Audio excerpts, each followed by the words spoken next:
Welcome back to the Global Goal Studio. Now we're joined by the latest United Nations Refugee Agency's Goodwill Ambassador, actress and activist, Kat Gran. Kat Gran, welcome to the studio. Thank you so much, Richard. Thank you for having me. This is quite amazing. We're delighted to have you. I just wanted to begin with what it's like to be tapped for a leadership role by the United Nations.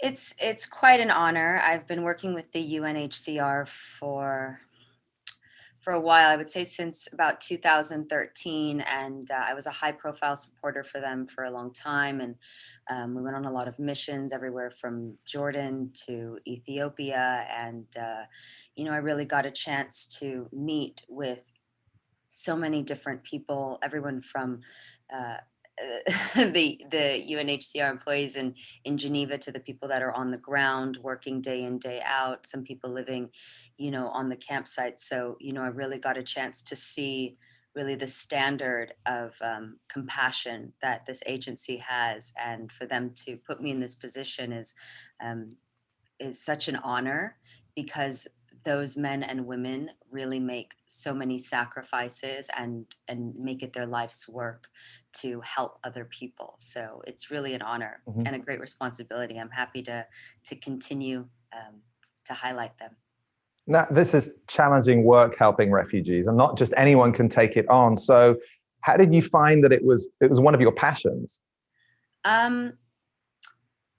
In a lot of ways, we were talking earlier, we have similar backgrounds. We're from, I have two, very different parents.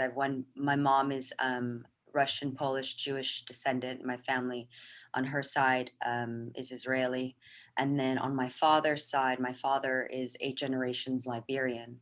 So on both sides of my family, they've dealt with conflict, right? From the Liberian Civil War to the conflict in the Middle East, not even going back to, the Holocaust. My grandmother was in the Holocaust. So both of my grandparents actually became refugees, and they both had to flee their countries for survival.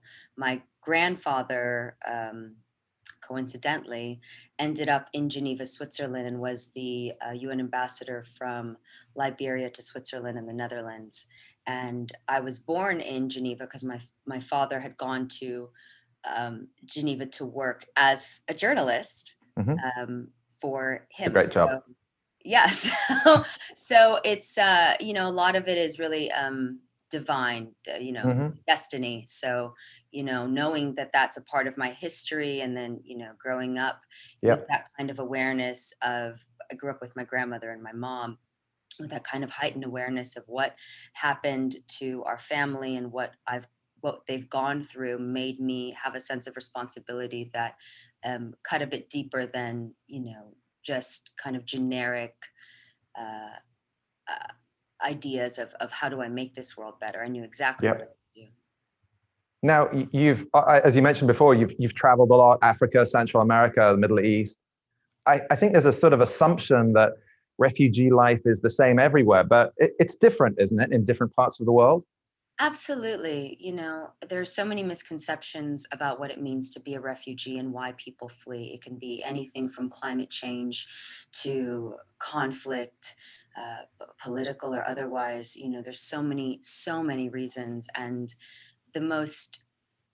one of the most important things that I can do is, leading advocacy initiatives to support welcoming policies within the US, bringing awareness to their stories. And what's so great about the missions that I get to go on with the refugee agency is that I actually get to interview, I get to profile different men, women, and sometimes, young kids about their journey and why they left, why they had to leave, what they left behind. And they're just like you and me.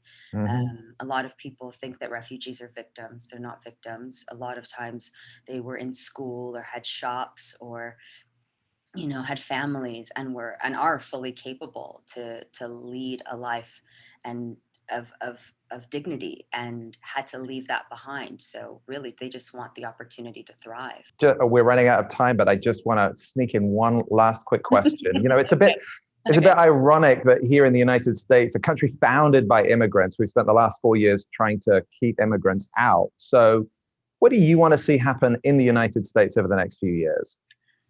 You know, I was an immigrant. I came to America from Geneva at 4 years old, 5 years old.